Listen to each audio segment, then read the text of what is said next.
السلام عليكم ورحمة الله تعالى وبركاته. بسم الله الحمد لله والصلاة والسلام على رسول الله وعلى آله وأصحابه حزب الله وعلينا عباد الله. أما بعد فقد قال الله تعالى في القرآن العظيم والفرقان المجيد: أعوذ بالله من الشيطان الرجيم. بسم الله الرحمن الرحيم. سبحانك لا علم لنا إلا ما علمتنا إنك أنت العليم الحكيم. صدق الله العلي العظيم. وقال رسول الله صلى الله عليه وسلم: بني الإسلام على خمس: شهادة أن لا إله إلا الله وأن محمد رسول الله وإقام الصلاة وإيتاء الزكاة وصوم رمضان والحج. متفق عليه. وصدق رسوله النبي الكريم ونحن على ذلك من الشاهدين. வல்லவனை வாழ்த்தி வல்லல் கோமானை போற்றி வழிமார்களின் ஆசிதனை நாடி எனதுரையை துவங்குகிறேன். புனிதமிக்க இந்த ஜும்ஆ நாளில், மகத்துவமிக்க இந்த மஸ்ஜிதில் நல்லதை சொல்லவும் கேட்கவும் வாய்ப்பளித்த எல்லாம் வல்ல அல்லாஹ்விற்கே புகழ் அனைத்தும் உரித்தாகட்டும். இன்று நம்மை எல்லாம் நல்லது கேட்பதற்காக வேண்டி ஒன்று கூட்டியது போல, நாளை மறுமையில் சுவன பூஞ்சோலையில் நல்லோர்களின் கூட்டத்தில் அல்லாஹ் தஆலா நம் அனைவரையும் ஒன்று சேர்த்து அருள் புரிவானாக. கண்ணியத்திற்கும் பெருமதிப்பிற்கும் உரிய அல்லாஹ்வின் நல்லடியார்களே, அல்லாஹ்வினுடைய மாபெரும் கிருபையினால் துல்ஹஜ் என்கின்ற கண்ணியப்படுத்த வேண்டிய 4 மாதங்களில் 3வது மாதத்தை நாம் எல்லாம் அடைந்து அதனுடைய 3வது காலத்தில் அமர்ந்திருக்கிறோம். அடுத்து இன்னும் ஒரு வாரத்தில் இஸ்லாமிய புதிய வருடப்பிறப்பு ஆரம்பமாக இருக்கிறது. இஸ்லாமிய வருடப்பிறப்பினுடைய தொடக்கத்தில் பலஸ்தீன் மக்களுக்கு மறுவாழ்வும் மகிழ்ச்சியும் செழிப்பும் ஆரம்பமாக இருக்கிறது. ஆமீன். அல்லாஹு தஆலா அப்படிப்பட்ட ஒரு பாக்கியத்தை உலகமே கண்டு வியக்கும் அளவிற்கு அல்லாஹு தஆலா உண்டாக்கி அருள் புரிவானாக. கண்ணியத்திற்கும் பெருமதிப்பிற்கும் உரிய அல்லாஹ்வின் நல்லடியார்களே, துல்ஹஜ் மாதத்தினுடைய இறுதியில் நாமெல்லாம் இவ்வளவு நாட்களாக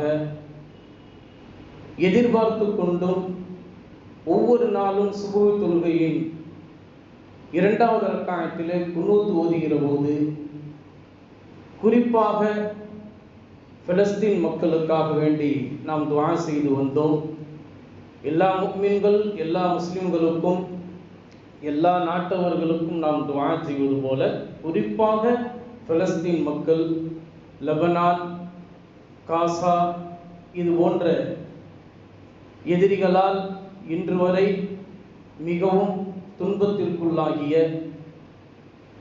நம்முடைய சகோதரர்களுக்கு நாம் துஆ செய்து வந்ததினுடைய பலனாக, அது மட்டுமல்லாமல் அல்லாஹ்வின் தூதர் ஸல்லல்லாஹு அலைஹி வஸல்லம் அவர்களுடைய முன்னறிவிப்பு செய்தி இறுதி காலம் நெருங்குகிற போது எதிரிகளான யகூதிகள் அழிவார்கள், இஸ்லாத்தினுடைய கொடி நிலைநாட்டப்படும் என்கின்ற முன்னறிவிப்பு செய்தியின் அடிப்படையில் தற்போது அல்லாஹ் தஆலா மிகப்பெரிய ஒரு வெற்றியை இஸ்லாமிய மார்க்கத்திற்கு மட்டுமல்ல ஒட்டுமொத்த உலகமே எதிர்பார்த்து கொண்டிருந்த அந்த நல்ல எண்ணத்திற்கு கிடைத்த ஒரு பரிசாக அல்லாஹ் தஆலா இப்போது நமக்கு சந்தோஷமான தகவல்களை ஒவ்வொரு நாளும் ஒவ்வொரு நொடியிலும் நமக்கு தந்து கொண்டே இருக்கிறார். கண்ணியத்திற்கும் பெருமதிப்பிற்கும் உரிய அல்லாஹ்வின் நல்லடியார்களே, இவ்வளவு நாட்களாக சுற்றி இருந்த நாடுகள் எல்லாம் அமைதியாக இருந்தார்கள் பலஸ்தீன் மக்களை அடிக்கின்ற போது. இவ்வளவு நாட்களாக சுற்றி இருந்த எல்லா வல்லரசு நாடுகள் என்று சொல்லப்படக்கூடிய எல்லா விதமான அரசாங்கத்தில் உள்ள அதிகாரிகள் எல்லோருமே வாய்மூடி மௌனமாக இருந்தார்கள். நம்முடைய பிலஸ்தீன் சகோதரிகளான தாய்மார்கள் தங்களுடைய குழந்தை செல்வங்களுக்கு பாலூட்டுகிற போது அந்த குழந்தை செல்வம் ஷஹீதாகிவிட்ட அந்த நேரத்தில் அவர்களுக்கு அமுதூட்டவும் முடியாமல், அவர்களும் வாழ முடியாமல் விதவைகளாக இருந்த அந்த விஷயத்தை கண்கூடாக பார்த்து கொண்டு அமைதியாகத்தான் இருந்தார்கள். அது மட்டுமல்லாமல் ஒவ்வொரு நாளுமே நம்முடைய வாழ்க்கை இன்று எப்படி இருக்கும் என்று மனதளவில் மனித இயல்பின் அடிப்படையிலே பயந்து கொண்டிருந்த, ரொம்பவும் தங்களுடைய உயிருக்கு அவர்கள் பயப்படவில்லை. காரணம் என்னவென்று சொன்னால், முஃமின்களாக இருக்கக்கூடிய எல்லோருமே உயிரை கொடுப்பதற்கு யாரும் பயப்பட மாட்டார்கள். அதாவது உண்மையான முஃமின்களாக வாழக்கூடியவர்கள் யாருமே தங்களுடைய உயிருக்கு பயப்பட மாட்டார்கள். ஆனால் தங்களுடைய உயிரில் இருக்கக்கூடிய, உள்ளத்தில் அமைந்திருக்கக்கூடிய ஈமானிற்கு எந்த ஒரு குந்தகமும் வந்துவிடக்கூடாது, இடையூறும் வந்துவிடக்கூடாது என்பதில் மிகவும் உறுதியாக இருப்பார்கள் உண்மையான முஃமின்கள். அந்த அடிப்படையில் பலஸ்தீனில் வாழக்கூடிய நம்முடைய சகோதரர்களான இளைஞர்கள், வாலிபர்கள் ஒவ்வொரு நாளும் ஷஹீதாக்கப்பட்டு கொண்டிருந்தார்கள். நம்முடைய சகோதரிகளான பலஸ்தீன் பெண்கள் ஒவ்வொரு நாளுமே கற்பழிக்கப்பட்டு கொண்டிருந்தார்கள் எதிரிகளால், விரோதிகளால். இதெல்லாம் ஒவ்வொரு நாளுமே உலக நாடுகள் அனைத்துமே பார்த்து கொண்டுதான் இருந்தன.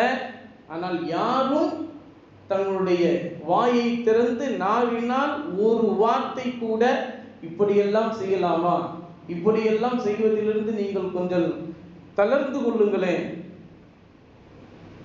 கொஞ்ச நாட்கள் இதை விட்டுவிட்டு நீங்கள் வேறொரு வேலையை செய்து கொண்டு இருக்கலாமே, இந்த விஷயத்தை கைவிட்டு விடுங்களேன் என்று யாருமே சொல்லவில்லை.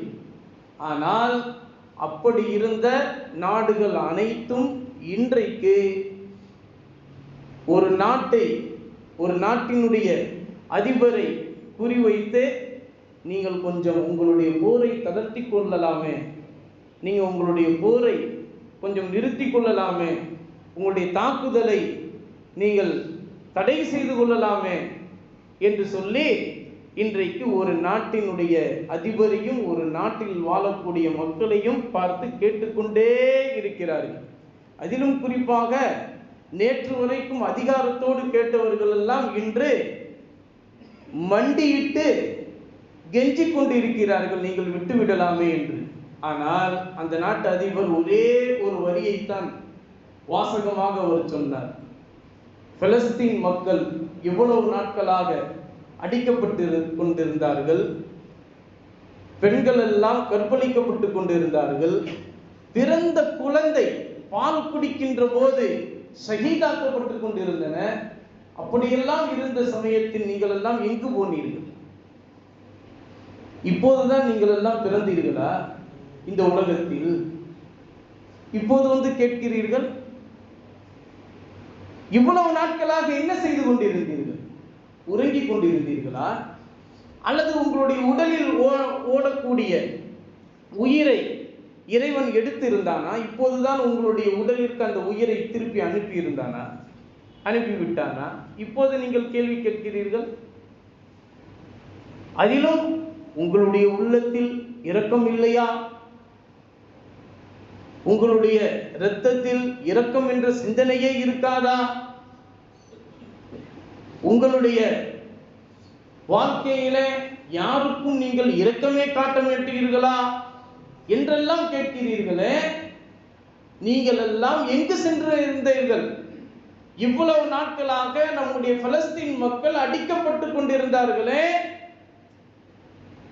ஒவ்வொரு பிள்ளைகளும் அனாதையாகி கொண்டிருந்தார்களே, அப்போதெல்லாம் நீங்கள் எங்கு சென்றீர்கள்? உங்களுடைய கண்கள் எல்லாம் குருடாகி விட்டதா?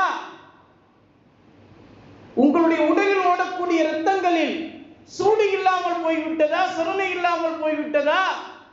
இப்போதுதான் உங்களுடைய உடலில் ஓடக்கூடிய இரத்தத்திற்கு சூடு வந்ததா என்று ஒரு நாட்டு அதிபர் கேட்கிறார் என்று சொன்னால் அது ஈரான் நாட்டு அதிபர் தான். அவர்களுக்காக இன்றைக்கு நாம் இந்த ஜும்ஆவுடைய தினத்தில் துஆ செய்ய கடமைப்பட்டிருக்கிறோம். எப்படி துஆ செய்ய வேண்டும் என்று தெரியுமா? அல்லாஹும்ம அய்யித் ஹாதத்தீன், அல்லாஹும்ம அய்யித் ஹாதத்தீன் பில் ரஜுலில் பில் மலிக்கிர் ரஜுல். அப்படிப்பட்ட ஈரானுடைய மிகப்பெரிய மன்னரான யா அல்லாஹ், இவரை கொண்டு இந்த தீனை நீ பலப்படுத்துவாயாக. இவரினுடைய கையை ரூஹுல் குதுஸ் என்று சொல்லப்படுகின்ற ஹஜ்ரத் ஜிப்ரீல் அலைஹிஸ்ஸலாத்து வஸ்ஸலாம் அவர்களை கொண்டு எப்படி நீ ஹஸான் இப்னு சாபித் ரலியல்லாஹு தஆலா அவர்களை குறைஷிகளுடைய எதிரிகளுக்கு எதிராக நீ பலப்படுத்தினாயோ அப்படி இவருடைய கரத்தை நீ பலப்படுத்துவாயாக என்று நாம் இந்த ஜும்ஆவுடைய தினத்தில் துஆ செய்ய கடமைப்பட்டிருக்கிறோம். நாம் எல்லாம் தூங்கிவிடக்கூடாது, உறங்கிவிடக்கூடாது. நம்முடைய ஈமானில் ஈரம் இருக்கிறது என்று சொன்னால் இந்த ஜும்ஆவுடைய தினத்தில் அந்த மன்னருக்காக, அந்த அதிபருக்காக நாம் துஆ செய்ய வேண்டும். அவர் சொன்னார், எங்களை போன்ற முஃமின்கள் யாருக்கும் எங்களுடைய உடலில் ஓடக்கூடிய உயிருக்கு எந்த விதமான எங்களுக்கு அந்த உயிர் காக்கப்பட வேண்டும், பாதுகாக்கப்பட வேண்டும் என்கின்ற எந்த ஒரு விஷயமும் எங்களுக்கு கிடையாது. எங்களுடைய உயிரெல்லாம் துச்சமானது. எங்களுக்கு எங்களுடைய உள்ளத்தில் இருக்கக்கூடிய ஈமானை நாங்கள் பலப்படுத்த வேண்டும். இஹ்லாஉ கலிமத்தில்லாஹ் லா இலாஹ இல்லல்லாஹ் முஹம்மதுர் ரசூலுல்லாஹ் ஸல்லல்லாஹு அலைஹி வஸல்லம் என்கின்ற கலிமாவை எங்களுடைய உடலில் ஓடக்கூடிய இரத்தம், எங்களுடைய உடலில் உயிர் ஓடிக்கொண்டு இருக்கின்ற காலமெல்லாம் அந்த கலிமாவிற்காக வேண்டி நாங்கள் எங்களுடைய உயிரை அர்ப்பணிப்போமே தவிர அந்த கலிமாவினுடைய அந்தஸ்தை கொஞ்சம் கூட இறக்கிவிட செய்ய மாட்டோம். அதனால் இவ்வளவு நாட்களாக எங்களை நோக்கி வந்த ஏவுகணைகளை பார்த்து கேள்வி கேட்காத நீங்கள் இன்றைக்கு எங்களை பார்த்து கேள்வி கேட்பதற்கு உங்களுக்கு என்ன தகுதி இருக்கிறது என்று கேட்டார். அப்படி கேட்கின்ற போது எதிரிகளிடமிருந்து வந்த குரல் என்ன தெரியுமா? நீ இருக்கின்ற இடமும் தெரியும், நீ எந்த நேரத்தில் எந்த இடத்தில் இருப்பாய் எல்லாம் எங்களுக்கு தெரியும் என்று சொன்னார்கள். அப்படியெல்லாம் தெரிந்தும் கூட உன்னால் எதுவும் செய்துவிட முடியாது. முடியுமானால் ஈரானை தொட்டுப்பார், அடுத்த நொடி நீ இருக்க மாட்டாய், உன்னுடைய நாடு இருக்காது. எங்க 500-400 ஆண்டுகளுக்கு முன்பு உலக வரைபடத்தில் இல்லாத ஒரு நாடு இன்றைக்கு உலக வரைபடத்தில் 1100 ஆண்டுகளாக வாழ்ந்து கொண்டிருக்கக்கூடிய ஈரான் நாட்டை பார்த்து கேட்கிறது, உன்னுடைய நாட்டையே நான் அழித்து விடுவேன், நீ இதை நிறுத்துவாயா நிறுத்த மாட்டாயா? உலக வரைபடத்தை நீங்கள் திறந்து பாருங்கள், எல்லா நூலகங்களிலும் அது இருக்கும். 1400 ஆண்டுகளாக வாழ்ந்து கொண்டிருக்கக்கூடிய ஈரான் நாட்டை பார்த்து 500-400 ஆண்டுகளாக வந்த அந்த நாடு இவ்வாறு கேள்வி கேட்க வைத்திருக்கிறோம் என்று சொன்னால் நம்மை இதை நினைத்து நாம் கவலைப்பட வேண்டிய கட்டாயமான காலகட்டத்தில் நாம் எல்லாம் இருக்கிறோம். நம்முடைய ஈமான் எப்படிப்பட்டது தெரியுமா? அல்லாஹ்வுடைய கலிமத்தை நிலைநிறுத்துவதற்காக வேண்டி பாடுபட்டவர்களுடைய வரலாறில் வந்தவர்கள் தான் நாம். ஆனால் நம்முடைய வரலாற்றையே மாற்றி அமைத்தவர்கள் இன்றைக்கு வாழ்ந்து கொண்டிருக்கிறார்கள். அப்படி இருப்பவர்கள் நம்மை பார்த்து வரலாறு உனக்கு தெரியுமா, வரலாற்றை திறந்து பார் என்று நம்மை பார்த்து சொல்கிறது. ஆனால் வரலாற்றிற்கு உயிர் கொடுத்தவர்கள் தான் நாம். நம்முடைய பரம்பரை தெரியுமா உங்களுக்கு? லக்கத் கான ஃபீ கஸஸிஹிம் இப்ரத்துல் லிஉலில் அல்பாப். 1400 ஆண்டுகளுக்கு முன்பே அல்லாஹ் தஆலா எல்லா வரலாற்று சித்திரங்களும் இந்த குர்ஆனில் பதிவு செய்யப்பட்டுள்ளன. நற்சிந்தனை கொண்டவர்களுக்கு அது படிப்பினையாக இருக்கும் என்று சொல்லி அல்லாஹு தஆலா சொன்னான். எனவே வரலாற்றையே வாழ வைத்த பரம்பரையில் கட்டுப்பட்டவர்கள் நாம். நம்மை பார்த்து எவனுக்கும் கேள்வி கேட்பதற்குண்டான தகுதி கிடையாது, உரிமை கிடையாது. ஆனால் நாம் இன்றைக்கு எப்படி இருக்கின்றோம்? வரலாற்றை படிப்பதற்கும் நமக்கு நேரம் இல்லை, வரலாற்றை தெரிந்து கொள்வதற்கும் நமக்கு நேரம் இல்லை. ஆனால் நம்மை சுற்றி இருப்பவர்கள் எல்லாம் நம்முடைய அங்க அசைவுகள் ஒவ்வொன்றையும் ஆய்வு செய்து கொண்டு அதை பதிவு செய்து கொண்டிருக்கிறார்கள். அவர்கள் சொல்கிறார்கள், சிராஜுத் தௌலா ஒரு காம கொடூரன், அவுரங்கசீப் எல்லா மதத்தினர்களையும் அழித்தவர் என்பதாக நாமகூசாக சொல்லிக் கொண்டிருக்கிறார்கள். அதையும் நம்முடைய பிள்ளைகளை வைத்து நாம் படிக்க சொல்லிக் கொண்டிருக்கிறோம். சிராஜுத் தௌலா ரஹ்மத்துல்லாஹி அலைஹி என்று துஆவோடு சொல்லப்படக்கூடிய அந்த பெருமகனாரை காம கொடூரன் என்று வரலாற்று ஏட்டிலே பதிவு செய்திருக்கிறார். அந்த வரலாற்றையும் நாம் உண்மையான வரலாறு என்று சொல்லி நாம் படித்துக் கொண்டிருக்கிறோம். எங்கு போய் சொல்வது? அவுரங்கசீப் ரஹ்மத்துல்லாஹி அலைஹி அவர்கள் மதச்சார்பற்ற ஒரு தலைவர் என்று வரலாற்று ஏடிலே எந்த ஒரு ஈடு இணையும் இல்லாமல் ஒரு மனிதரை நீங்கள் காட்ட வேண்டும் என்று சொன்னால் அது அல்லாமா அவுரங்கசீப் ரஹ்மத்துல்லாஹி அலைஹி அவர்களை நீங்கள் காட்டலாம். அவுரங்கசீப் ரஹ்மத்துல்லாஹி அலைஹி அவர்கள் மிகப்பெரிய மாமன்னர் என்று சொல்வதெல்லாம் காட்டிலும் அவர்கள் சாஹிபு தர்த்தீபாக வாழ்ந்தார்கள். சாஹிபு தர்த்தீப் என்றால் என்ன தெரியுமா? வாலிப வயதை அடைந்ததிலிருந்து அவர்கள் வஃபாத் ஆகின்ற காலம் வரை ஒவ்வொரு நாளும் ஐவேளை தொழுகையும் இமாம் ஜமாஅத்தோடு அதிலும் தக்பீர் தஹரீமாவோடு சேர்ந்து தொழக்கூடியவர்களை மார்க்க சட்டத்திலே சாஹிபு தர்த்தீப் என்று சொல்லி மகுடம் சூட்டப்படும். அப்படிப்பட்ட உயர்ந்த அந்தஸ்தை பெற்ற அல்லாமா அவுரங்கசீப் ரஹ்மத்துல்லாஹி அலைஹி அவர்கள் எத்தனை நபர்களுக்கு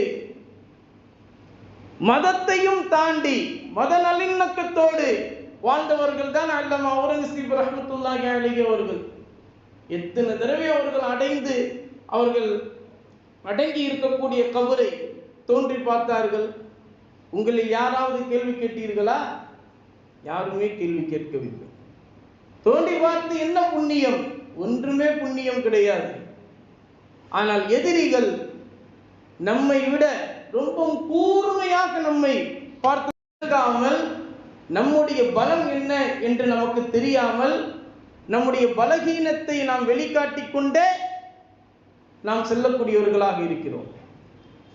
ஒரு காலம் இருந்தது, முஃமின்களுடைய உள்ளத்தில் இருக்கக்கூடிய அந்த ஈமானுடைய பலத்தினால் எதிரிகளுக்கு அல்லாஹ் தஆலா உள்ளத்தில் பயத்தை போட்டார்.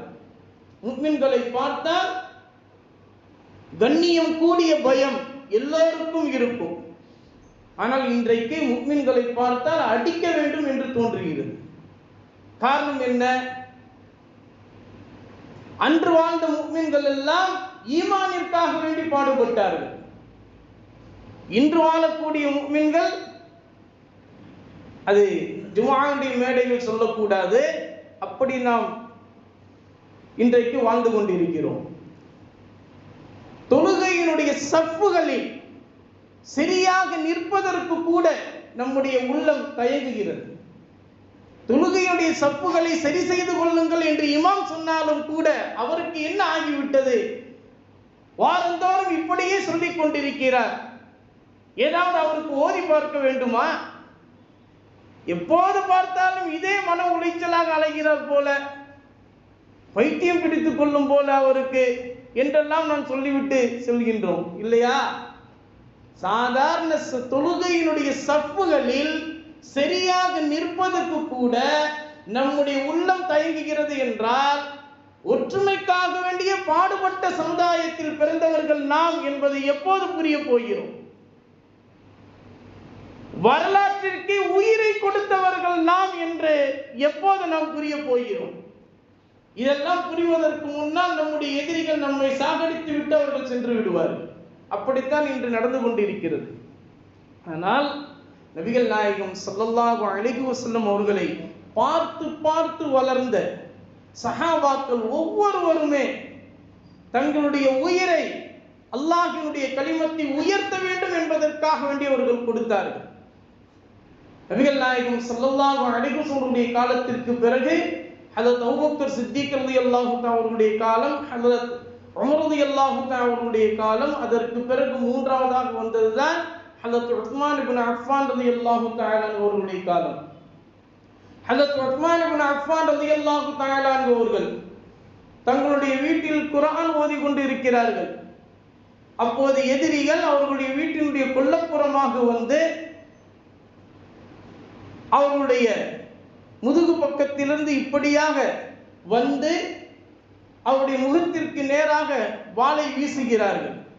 குர்ஆன் ஓதிக் கொண்டிருந்த உஸ்மான் இப்னு அஃபான் ரலியல்லாஹு தஆலா அவர்கள் அந்த வாளினுடைய நுனி பட்டதுமே அவங்களுடைய இரத்தங்கள், அவர்கள் ஓதிக்கொண்டிருந்த அந்த குர்ஆனில் அப்படியே அந்த இரத்த துளிகள் பட்டது. இன்றைக்கும் அவர்களுடைய இரத்த துளிகள் பட்ட அந்த குர்ஆன் இஸ்தம்புல் மியூசியத்தில் கண்காட்சிக்காக அது வைக்கப்பட்டிருக்கிறது.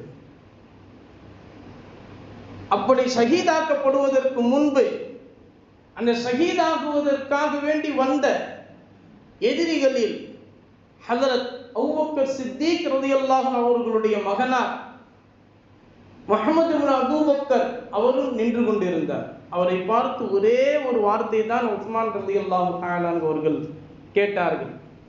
உங்களின் தந்தை இப்போது உயிருடன் இருந்தால் நீங்கள் இப்படி வந்து நிற்பீர்களா என்று கேட்டார்கள். வாளை கீழே போட்டுவிட்டு அவர்கள் அப்படியே திரும்பி விட்டார்கள்.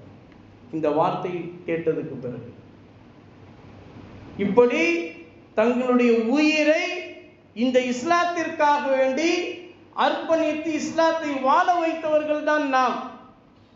அப்படிப்பட்ட பரம்பரையில் வந்த நாம் இன்றைக்கு ஒவ்வொரு விஷயத்திற்காக வேண்டியும் சாதாரணமான சின்ன சின்ன விஷயத்திற்காக வேண்டி சண்டை போட்டுக்கொண்டு ஒற்றுமை இல்லாமல் நமக்குள்ளே நாம் புலங்கிக் கொண்டு இருக்கிறோம். ஆனால் இதையெல்லாம் எப்படி சரி செய்ய வேண்டும், நம்மால் இயன்ற அளவு இதை நாம் எப்படி சரி செய்ய வேண்டும் என்று நாம் முயற்சிக்க வேண்டும். அப்படிப்பட்ட ஒரு கட்டாய சூழலில் இருக்கிறோம். அதோடு இன்றைக்கு நடந்து கொண்டிருக்கக்கூடிய உலக நாடுகளில் நடந்து கொண்டு இருக்கக்கூடிய இந்த போர் சம்பந்தமான அந்த விஷயம், இந்த விஷயங்கள் எல்லாம் எப்படி நடைபெறுகிறது என்று சொன்னால், இஸ்லாம் அதற்கு எதிராக குஃப்ர் என்று சொல்லப்படக்கூடிய இறை மறுப்பு, இஸ்லாத்திற்கு எதிராக இறை மறுப்பு என்கின்ற அந்த ஒரு விஷயத்தை கொண்டு வந்து இன்றைக்கு அப்படித்தான் இன்றைக்கு நடக்கக்கூடிய அந்த போரை பார்க்கப்பட்டு கொண்டிருக்கிறது. நீயா நானா, யார் ஜெயிப்பது, உன்னை விட என்னிடம் இருக்கக்கூடிய அதிகாரம் பெரிதா அல்லது உன்னிடத்தில் இருக்கக்கூடிய அதிகாரம் பெரிதா என்று எல்லோரும் பார்த்து கொண்டிருக்கிறார்கள். இன்றைக்கு நாம் அல்லாஹ்விடத்தில் இந்த ஜும்ஆவுடைய தினத்தில் துஆ செய்ய வேண்டிய கட்டாயத்தில் இருக்கிறோம். இஸ்ரேல் என்கின்ற யூத நாடு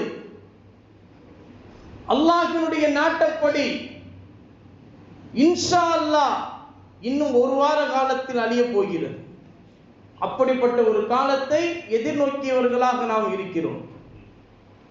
இது சாதாரணமான ஒரு வார்த்தை அல்ல.